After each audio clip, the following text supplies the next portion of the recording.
البطولة التونسية مبتورة صح التعبير، ماهيش كاملة، المباريات، المقابلات، الجولات. شو رايكم نعم نطلع على الدربي المغربي والأجواء والدخلات والجماهير والأهداف؟ الوداد ينتصر 2-1 على الرجاء البيضاوي. مزيد تفاصيل في هذا التقرير.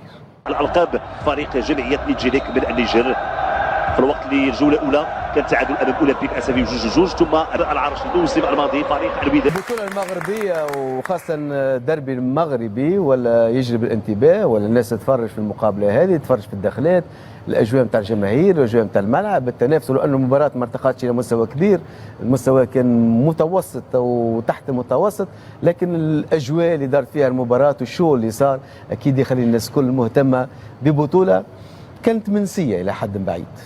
جماهير نتاع زوز فرق، جو كبير برشا، ديربي بالحق معناها فري ديربي، مش كان ماتش الوداد والرجاء، حتى مقابلات الاخرين تشوف البطوله المغربيه، تشوف كاليتي نتاع لي بولوز، تشوف التيرانات اللي يلعبوا فيهم، معناها فريمون تقدموا برشا سورتو او نيفو انفراستركتور.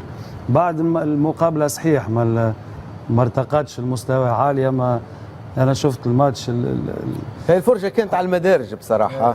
فرجه اكثر. اما حتى الماتش بار مومون ما كانش خايب، بار مومون ما كانش خايب الماتش. حبينا الرجاء يربح خاطر منذر الكبير، تحيه ليه طبعا تونسي منذر الكبير، مالوروزمون ما ربحش، ولو انه ما عرفوش يتصرفوا في المقابله معناها. يحكيوا على مظالم تحكيميه، يحكيوا على بونتو في تسلل، يحكيوا على ضربه جزاء. ابار المظالم التحكيميه يظل اللي عمل الفارق هو الاكسبيريونس. معناها كي تشوف ليكيب تاع الوداد فيها 7 ملاعبيه من على 11 لعبوا الفينال شامبيونز ليغ، وحتى معناها لي دوراتيرو الجارديان ميليو تيران كامل، حتى وناجم اللي جابوه معناها ولد الوداد ما يتحسبش ريكروتمون، معناها لوساتور موجوده. الرجاء يلزموا شويه وقت خاطر 7 ملاعبيه جدد، معناها فريق بريس كله جديد ما عدا اللاتيرال دروا وجوار كولوار كلهم جدد، والجارديان دونك ميليو تيران كله جديد، خسر ملاعبيه مهمين كيما نجوما كيما لاتاكون كان عندهم. دونك ماهوش من باب الصدفه كونه الرجاء عمل اون سول فيكتوار في 6 مقابلات، يلزم شويه وقت. مترشح عمل منذر 2 انتصارات في الشامبيونز ليغ، مترشح الفاز دو بول.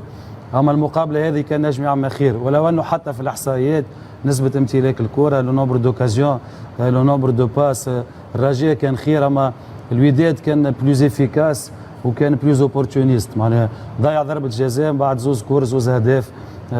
الطريقه اللي قبل نتيجه منطقيه بالنسبه لك انت؟ صحيح منطقيه النتيجه تعتبر منتصر. الرجاء كان ينجم يخرج باقل حاجه بالتعادل حسب رايي على المقابل. هذا فنيا يعني في قراءه لمنتصر الوحيش، لكن نحكي على شو، على الاجواء، على الامبيونس اللي كانت موجوده في الملعب، واللي بصراحه معناها كانت عندنا احلى في صديقنا. هذا الساعه قبل ما ندخلوا للشو، الواحد اليوم من عجب العجاب اليوم منصر يحلل في مقابله الوداد والرجاء و7 ملاعبيه جدد، والاخرى يلزمها شويه تتاقلم ويردر مطلع على ادق التفاصيل. اليوم نضم زوجتي معناها في بطوله نتاع تحكم فيها كونيكسيون، سي مجيد ينجم يحللها من 7 ماتشات، اليوم منصر يحلل في ماتش نتاع الرجاء. معناها راهو بالحق وين نحبوا نمشيو. اليوم فما نظام كبير برشا، الدخلات اللي كنا نحن الرايدين فيها، بنيه تحتيه قويه برشا، نظام كبير برشا، تيفوات كل درج ودرجين وربع ساعه يعملوا في دخلات، معناها شيء بالحق. اليوم العباد هذوما هربوا بينا، وخلينا نقولوا وهربوا بينا برشا وبعدوا علينا برشا. تشوف استاد كيفاش، تشوف الامبيونس، تسمع الحس، معناها تعمل بون كيف. اليوم تلعب في بطوله تلفزيونيه تتفرج عليها الناس الكل، العالم كله برمي، معناها خلينا نقولوا برمي الدربيات القوى، واللي اليوم معناها جماهيريين معروفين. اليوم نحن مالوريزمون هما وين ونحن نلعبوا في بطوله تحكم فيها ديبي نتاع كونيكسيون، نجم تفسد لك اللعبه كل ومشت على روح. حسن الزغدودي اشدت في اكثر من مناسبه بالملاعب، بالاجواء، بالدخلات، اليوم دليل على انه الناس كل تهتم وتتابع الدربي المغربي. أشرت عبر 9 سبور أعتقد أنه في نفس هذا التوقيت تقريبا منذ 3 سنوات كان لي شرف الحضور وتغطية مباراة ب8 أهداف بين الرجاء والوداد، وكان فيها تيفو استثنائي. لن أعود إلى المقارنة والمماثلة المغربية التونسية، هما فين وإحنا فين، ونوع من البكاء على الأطلال. أنا في سياق رصد الظاهرة المغربية، وبالتالي أؤكد ما قالوا صابر وما قالوا منتصر. الظاهرة المغربية ناس خدمت على رواحها. عندك ببساطة الديربي ب7 8 فرص واضحة بضربة جزاء ضايعة و3 أهداف. ستاتيستيكمون هذا هو الديربي، وينجم منتصر وناصر وحسام ومجيد يخرجوا أرقام أخرى. منتصر لوحيش يحكي كل شيء. أنا نقول أنه المغرب اشتغلت، وبالتالي هي بصدد جني ثمار هذا العمل. فما استقرار في الجامعة الملكية المغربية لكرة القدم، وفما دولة وحكومة وراء المنتخب وراء الكرة المغربية. اوبن بادجت. أنا نقول لك أنه في المغرب ويجونا كثير للخليج وكذا، وفما يعني علاقات توأمة وشراكة مع الاتحاد الإماراتي وكذا، يعني اوبن بادجت، ميزانية مفتوحة من الدولة المغربية ومن الملك رأسا للجامعة المغربية وللمنتخب، لأنه المنتخب هو صورة البلاد والبطولة هي صورة البلاد. وبالتالي المغرب ما زالت ستجني ثمار هذا التنسيق وهذا التماهي بين حكومة البلاد وملكية البلاد والمنتخب والجامعة. بعدين شكون رئيس وشكون وزير وشكون يدرب في المنتخب، هذه تفاصيل تختفي وراء اسم البلاد والعباد. وأنهي بالنسبة للديربي المغربي، الوداد استفاد استفادة كبيرة بما أنه يخلي وراه الفيس والفار، يخلي فتح الرباط والجيش الملكي اللي هما ب 12 نقطة، الوداد يختلي بالصدارة ب 14 نقطة، والرجاء للأسف ومن سوء حظ المنذر الكبير صديقنا في بلاطو التاسعة يوخر للمرتبة 12 تعادل. سوري يعني انتصار وحيد، 3 تعادلات، ويعني الحصيلة ب6 نقاط، لكن منظر ما زال الموسم طويل ومهم. البداية صعبة للرجاء حتى قبل مجيء منظر الكبير. بداية صعبة حتى قبل الوصول. هو عمل 3 مقابلات. هو عمل 3 مقابلات فقط. عمل 3 الأولانيين. ومهم جدا أنه يكون مدرب تونسي في الليج برو. حسام، ما عندكش نقطة تحب تركز عليها في علاقة بالأجواء والحضور الجماهيري خلينا نقول النسق حتى بتاع الدوري المغربي؟ شوف عادل، لأن كما قال حسني هذه واجهة البلاد. اليوم في البطولات الأوروبية ولا في البطولات حتى في أمريكا الجنوبية باش يتلهاو مثلا بدوري ولا بدربي، هو بالدخل الجماهيرية ليس بالمستوى الفني. وقت اللي يشوفوا هذا التيفو ويشوفوا هذه الجماهير، ناس تولي تتبع الصور يهبطوها في كل المواقع في كل الصحف حتى في أوروبا وحتى في أمريكا الجنوبية. احنا قبل كان يقول دربيات في تونس الناس على الجماهير وعلى الدخل، الناس تتبعها في كل العالم. اليوم إذا أنت تدخل جماهير فريق واحد ولا ما تدخلش الجماهير، ولا اللي قل 18 ما يدخلش، واللي عنده هكا ما يدخلش، وهذا تعاقب، هذا توقف، الناس ما عادش تتبعك. اليوم احنا نتفرجوا عادل على الوداد والرجاء لانه هو الدربي.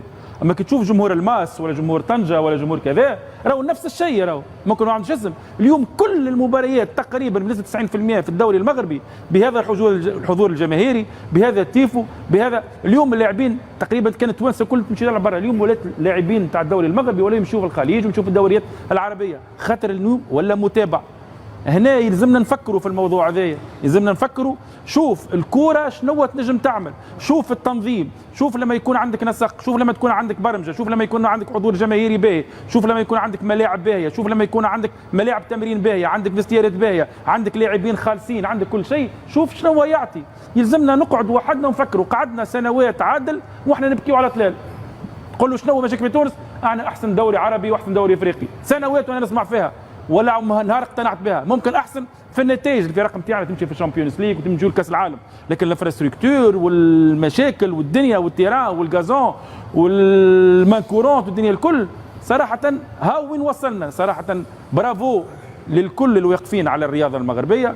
من اللي عملت الرجاء كاس العالم للانديه، الملك قال اعملوا ملاعب من اعلى طراز، اعملوا كل شيء، ميزانيه مفتوحه. مدرب المنتخب تحبوا احسن مدرب، الراتب علي انا، يعرف شنو قيمه الرياضه، شنو ممكن توصلوا الرياضه. برافو، وان شاء الله ان شاء الله ان شاء الله نرجعوا كما كنا في المرتبه الاولى. ناصر بدو، اليوم فما توجه في عديد البلدان بما في ذلك المغرب اليوم على مستوى الاستثمار في القطاع الرياضي، وهو النتيجه اليوم لقينا روحنا مجبورين نحكيو على الدوري المغربي. وهذاك علاش الناس تعرف تسوق التصويره. هذه تسويق للتصويره في الرياضه في المغرب. اليوم التسويق ما يجيش هكاك، راهو ما يجيش ترقد وتقوم تقول انا نحب نعطي ليماج المزيانه، استادات معبيه والناس شيخه وتحضر استادات زوج جمعيات تحضر بالطريقه هذه بالشو هذايا. هذا لابد تكون فيه وراء استراتيجيه نتاع دوله كامله، لازم تحط كل امكانياتها باش نجموا نلقاو التصوير هذه. وهذا هو راهو التسويق اللي نحكيو عليه، كيما نعملوا اوتيل مزيان ونمشيو الريستورون مزيان وكيما نمشيو الفندق مزيان وبلاد شبابه، زاد كيف نشوفوا ملعب مزيان وفي جماهير وفي حضور جماهير وجماهير تكون حضور مكثف، نعرفوا نسوقوا ليماج. انا نتذكر عملناه كي مشينا قطر حكاو لنا على القطريين من وقتاش بداوا يخموا في تنظيم كاس العالم، قال لك 30 سنه القد التالي يخموا، قالوا راهو بعد 30 سنه باش ننظموا كاس العالم. وشوف اليوم قطر وشوف الامكانيات اللي تحطت. لابد اليوم الدوله تكون عندها تمن بالرياضه باش نجموا نشوفوا. يا عادل عندنا 12 سنه ما نجمناش نلعبوا انا بزوز جماهير.